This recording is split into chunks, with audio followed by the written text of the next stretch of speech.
गोंदिया जिल्ह्याच्या आमगाव तालुक्यातील पदमपूर सावंगी मार्गावरील केशवराव यादवराव बागडे यांच्या शेतामध्ये 8 वाजेच्या सुमारास एका 35 वर्षीय युवकाचा मृतदेह आढळला। सविस्तर वृत्त असं की आमगाव तालुक्यातील सावंगी येथील मृतक नरेश चौधरी हा सायंकाळी आमगाव इथं काही कामानिमित्त जाण्याकरता निघाला होता, मात्र तो रात्री घरी परत आला नाही। या अनुषंगानं त्याच्या घरच्या मंडळींनी आणि नातेवाईकांनी नरेश याचा शोध घेतला असता त्याचा मृतदेह सावंगी पदमपूर मार्गावरील केशवराव यादवराव बागडे यांच्या शेतात आढळला।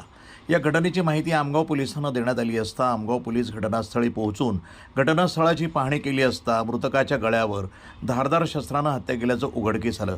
घटनास्थळावर पोलिसांना एक कोयता, काही दारूच्या बाटल्या, पाण्याच्या बाटल्या आणि इतर काही वस्तू मिळाल्या। यावेळी उपविभागीय पोलीस अधिकारी प्रमोद मडामे, पोलीस निरीक्षक तिरुपती राणे, LCPचे पोलीस निरीक्षक दिनेश लबडे तसंच डॉग स्क्वॉडची टीम स्थळावर उपस्थित झाली। घटनास्थळाचा आमगाव पोलिसांनी पंचनामा करून मृतदेहाला शवविच्छेदनाकरिता ग्रामीण रुग्णालय आमगाव इथं पाठवण्यात आलं।